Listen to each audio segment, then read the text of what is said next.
Hey you guys, time for another movie review after a long time again. So let's talk about the Spanish filmmaker Amando de Ossorio. I kind of feel like horror fans will probably best remember him for his cult classic Blind Dead movies, Tombs of the Blind Dead, Return of the Blind Dead, The Ghost Galleon, and Night of the Seagulls. Now, out of those, I've actually only covered the first one, Tombs of the Blind Dead. I did a review of that one a while back. But it so happens that a friend recommended I check out one of his other movies that has nothing to do with the Blind Dead series, and in fact is kind of heavily influenced by The Exorcist, though it also kind of has its own thing going on. So yeah, I mean, I feel like Exorcist ripoffs were a dime a dozen back in the 70s. A whole bunch of them came out of Spain and Italy and other European countries. I actually did another Exorcist ripoff on this series, which was Beyond the Door, which is an Italian movie from 1974. But Amando de Ossorio's 1975 film, Demon Witch Child, which was originally released as, I'm not sure if I'm pronouncing this right, but La Endemoniada? I'm not really sure. I think it means like the demon or the demon knack or something like that. And it's also was released under the title The Possessed, but it's usually known as Demon Witch Child. So, but this has pretty much everything that you would expect from an Exorcist knockoff. It has like a troubled priest with a kind of an emotional backstory. It has a single parent who kind of works too much, is really devoted to their job, and they are kind of neglectful of their daughter. There's a little Pazuzu like statue kind of, and, you know, obviously a foul-mouthed possessed girl who levitates off her bed, you know, crawls backwards, does a 360-degree torso rotation, not just the head, it's the whole torso this time. No pea soup vomit, though.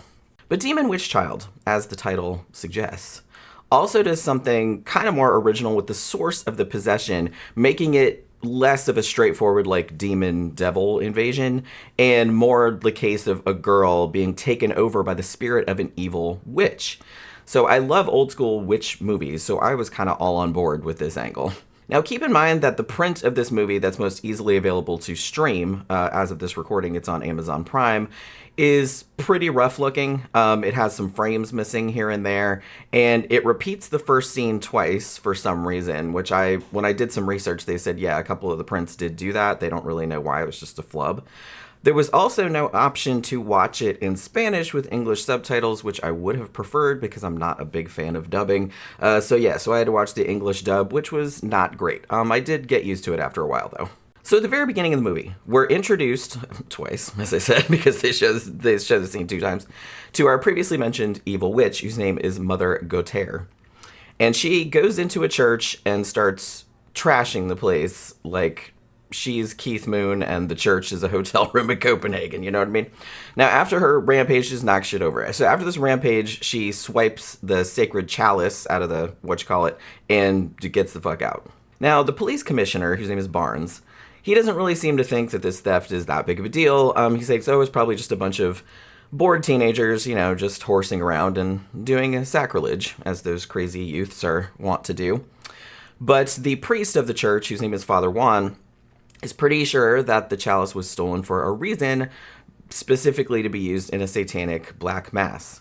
Now, Barnes does not believe this, and he just thinks the whole idea is silly. And I kind of feel like, I don't know, he just feels like he's such a cranky-ass character, and it's almost like he doesn't want to get off his little blocky cop butt and, like, actually do any work. Now, meanwhile, just as Father Juan has surmised, Mother Gautier, the evil witch, has kidnapped a baby, like, off-screen, this happens off-screen, and has plans to sacrifice the baby and drink his blood from the chalice with the other members of her coven. Now, the cops actually kind of do start to believe this after a while, and they close in on the witch camp because, you know, they're investigating the kidnapping. They close in on this witch/gypsy type camp and arrest the old lady, and they take her back to the station and interrogate her, and they try to get her to tell them where the baby is. Now, they even bring in the kid's, you know, very distraught mother to kind of beg the witch for information, but Mother Gautier is just, like, not having it. She's like, get fucked, lady. Like, you're never going to find him. So Commissioner Barnes, because she's not talking, he starts taking a hardline approach, implying that he's going to torture the info out of her, because I guess that's allowed. But she doesn't give a single shit about that either. She says, like, my master will protect me, you know, torture away, I'm still not squealing. But then, Barnes plays the ace up his sleeve. He's going to inject her with sodium pentothal, better known as truth serum, which will make her confess whether she or Satan wants to or not. So, rather than being kind of chemically forced to spill the beans about the location of the sacrificial baby and the identities of all of her coven mates, Mother Gautier basically just, yeets herself out the window and dies on the pavement below. So, yeah, the witch is dead, but unfortunately, the problems are just beginning. You see, because Barnes gave her such an unreasonably hard time about that abducted baby, what a jerk, she decides she's going to spectacularly fuck up his life. So she gets her unnamed daughter. I guess it's her daughter, but it's they don't ever give her a name. She's just credited as Gypsy Witch. So she gets Gypsy Witch to approach Barnes's daughter, Susan, at the park and give her this weird looking necklace and this little statue/doll. It kind of looks like a wooden dildo, with a devil's head on it, and the eyes on the devil's head glow red sometimes.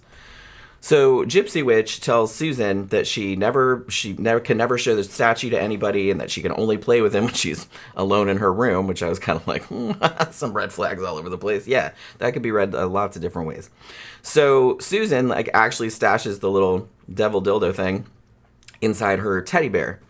So with Susan thus primed, I'm assuming, Mother Gautier's transparent witchy spirit form kind of wafts out of her corpse at the hospital and moseys over to Barnes's place and then inserts itself into Susan's sleeping body. Afterward, unsurprisingly, Susan begins acting like a possessed little asshole, throwing stuff around, floating above her bed, saying stuff in Latin and Greek and Sanskrit, and abusing her poor governess, whose name is Anne, who she'd previously been very close to. She also makes wildly inappropriate sexual comments. One time she tells Anne, go fuck your boyfriend and leave me alone, and calling Father Juan a goddamn queer or impotent, because she asks him, if he ever had sex or if he wanted to or anything like that. So there's also some poltergeist type activity, such as doors opening and closing on their own. And obviously Anne and the other household staff are just beside themselves about it. Now, just as in The Exorcist, Susan's dad, Commissioner Barnes, is convinced that there's a scientific explanation for Susan's sudden heel turn, and takes her to a doctor who also thinks her problem is likely psychological. Now, later on, the witch coven has reconvened in the woods to finally do the baby sacrifice. And they psychically summon Susan to come lead the festivities. So Susan arrives, and there's actually some pretty okay, makeup effects for the time. She takes on the appearance. She's still a little girl, but she takes on the appearance and voice of Mother Gautier, because Mother Gautier looked pretty, her hairline was way back here. She's pretty fucked up looking, you know what I mean? So little Susan starts to look like that. She's not that little. She's probably 11 or 12, I think. And then Susan, in the guise of Mother Gautier, possessed, she actually stabs the baby and passes his blood around in the chalice. And then the baby's corpse is actually found under a box, on some waste ground by a bunch of kids that are playing there. And after that happens, some of the superstitious, locals dig up Mother Gautier's body, because remember she died before, impale her through the chest with this big iron cross, and set her on fire. Now, this does not appear to have the desired effect, because the witch's eyes open, she screams, and it seems like after that, the possession shenanigans just get worse. Now, Father Juan, who has been kind of hovering around the periphery of the action, has been trying to tell everyone that Susan is straight up possessed, but of course, no one believes all that medieval witchcraft mumbo-jumbo, right? There's also a whole ass subplot about Father Juan previously breaking off the engagement to his fiancée, his name is Esther, in order to join the priesthood, and then later finding out that his abandonment of her sort of directly led to her becoming a prostitute. So she actually summons him to the brothel where she works in sort of a desperate attempt to get him to take her back and run away with her. But he's no, I'm a priest now. So he very gently refuses her, after which it's implied that she commits suicide. Of course, this lays a whole fuck ton of guilt on Father Juan's shoulders.